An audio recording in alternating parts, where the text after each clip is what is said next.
শেষ পর্যন্ত দাদুর কথা শুনে নিজের ভুল বুঝতে পারল ওম। সম্পূর্ণ জানতে ভিডিওটিতে একটি লাইক করে প্রথম থেকেই দেখতে থাকুন। গল্পের শুরুতেই দেখা যায় বৃষ্টি শ্রাবণের সাথে কথা বলতে থাকে আর ঝামেলা করতে থাকে আর বলে, তুই আমার টিকলিকে ইচ্ছে করে পাঠিয়ে দিয়েছিস জেলে, তুই এটা মোটেও ঠিক কাজ করিসনি শ্রাবণ। শ্রাবণ তখন বলে, দেখ দিদি, আমি এরকম কিছু করতে চাইনি, কিন্তু টিকলি যেই রকম অসভ্যতামি করছিল আমার পক্ষে কিছু করা সম্ভব ছিল না। দিনের পর দিন ওর এই নোংরামোগুলো আমি কি করে সহ্য করতাম বল বল কি করে সহ্য করতাম? আর সব থেকে বড় কথা, ও আমাকে মারতে চেয়েছে, ও সানায়াকে মারতে চেয়েছে, রোহিণীকে জেলে ঢুকিয়েছে, একের পর এক কুকীর্তি করে গেছে। এরপরেও যদি আমি ওকে জেলে না ঢোকাতাম তাহলে হয়তো তোর বোনের শ্রাদ্ধ আজকে এই বাড়িতেই হতো, বুঝতে পেরেছিস? বৃষ্টি তখন বলে, আমি তো আগেই বলেছিলাম ওকে ভালোবাসা দিয়ে বদলে দিতে হবে, তাহলেই ও বদলে যাবে। শুনেছিলিস আমার কথা? বল বল, তুই শুনেছিলিস? আর তখনই শ্রাবণ বলে, দিদি তুই কিন্তু একটু বেশি বাড়াবাড়ি করছিস সব কিছুতে। এত বাড়াবাড়ি করলে কি করে হবে? তুই কেন বুঝতে পারছিস না যে টিকলি অন্যায় করেছে বলেই জেলে গেছে? আর যদি ও অন্যায় না করতো তাহলে ও এই বাড়িতে সবার সাথেই থাকতে পারতো। নিশ্চয়ই তুই আমার কথাটা বুঝতে পেরেছিস, আর যদি বুঝতে না পারিস সেক্ষেত্রে আমার কিছু বলবার নেই। এর মধ্যে বৃষ্টি ভীষণ কান্নাকাটি করতে থাকে আর বলে, আমিও দেখব যে তুই কি করে তোর শাশুড়ি মাকে নিয়ে এই বাড়িতে সুখে শান্তিতে সংসার করিস। আমি তোকে সুখে শান্তিতে সংসার করতে দেব না রে শ্রাবণ। তার জন্য আমাকে যা যা করতে হয় আমি সবটাই করব। এর মধ্যেই দেখা যায় যে শাশুড়ি মা আর বৌমা দুজন মিলে সকাল হতেই গান বাজনা শুরু করে দিয়েছে, যেটা একদমই মেনে নিতে পারে না ওম। ওম তখন বলে, কি হচ্ছে কি? হ্যাঁ, কি হচ্ছে? সকাল সকাল এই বাড়িতে এত ঝামেলা কিসের? আর তখনই শ্রাবণ বলে, ঝামেলার কি আছে? ঝামেলা তো এই বাড়িতে হচ্ছে না মিস্টার ঘোষ, এই বাড়িতে গান বাজনা হচ্ছে। তখনই বসুদা বলে, আমার ভুল হয়ে গেছে রে বাবা, আমি ঠিক আছে, আমি এক্ষুনি বন্ধ করে দিচ্ছি। শ্রাবণ তখন বলে, কেন কেন তুমি গান বাজনা বন্ধ করবে? বন্ধ করবে না মা। আর তাছাড়া আমরা তো ঠাকুরের গান করছিলাম, এটুকু তো শোনা যেতেই পারে। আর বেলা অনেক হয়েছে, আপনি বা এখানে এখন কেন পড়ে পড়ে ঘুমাচ্ছেন বলুন তো? আর তখনই ওম বলে, এটা আমার বাড়ি, আমি কি করব না করব তার কৈফিয়ত নিশ্চয়ই আমি তোমাকে দেব না শ্রাবণ। শ্রাবণ বলে, দিতে হবে বই কি, যদি আপনি এরকম করতে থাকেন তাহলে কৈফিয়ত দিতে হবে। আপনার বাড়িটা হতে পারে কিন্তু এই বাড়িটা দাদুরও, এটা মনে রাখবেন। দাদু কি চায় সেটাও খুব ইম্পর্টেন্ট।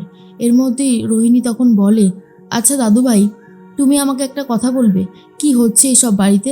তখনই দাদু বলে, কেন? এই বাড়িতে লক্ষ্মীশ্রী বজায় আছে, তোমাদের সেটা ভালো লাগছে না?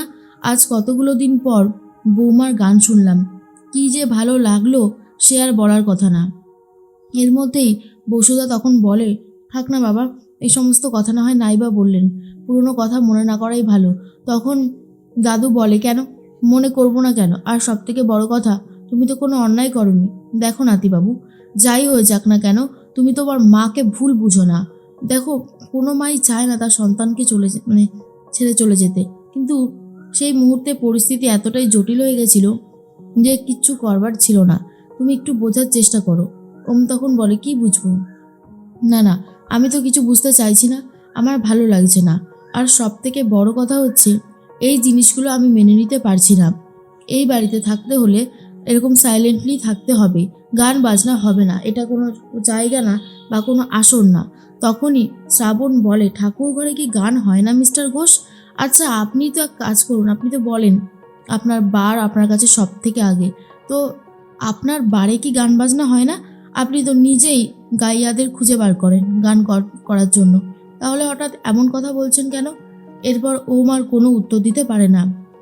সানায়া বলে, দাদুভাই তুমি বলেছিলে যে গান নাকি এবারের অভিশাপ, তাই তুমি বৌদিভাই গান করুক সেটাও চাও না। আজ তাহলে তুমি কিছু বলছো না কেন? দাদু তখন বলে, হ্যাঁ আমি বলেছিলাম, কিন্তু কি জানো তো রোহিণী দিদিভাই, জীবনে এরকম অনেক সময় আসে যখন দেখবে তোমার শুধু ডাউন হয়ে যাচ্ছে, আপ ডাউন দুটো নিয়েই তো আমাদের জীবন। সেই সময় না আমি বারবার করে গানটাকেই বেশি প্রাধান্য দিয়ে ফেলেছিলাম, যে গানের জন্য এই বাড়িতে ক্ষতি হচ্ছে, গানের জন্য সব হচ্ছে, সেই জন্যই এই ভুলটা হয়েছে। কিন্তু আমি আমার ভুল কিন্তু শুধরে নিয়েছি। তোমার দাদাভাইকে বলো তার ভুলটা শুধরে নিতে, তাহলে দেখবে জীবন অনেক সুন্দর, আমাদের সংসারটা এখন পরিপূর্ণ।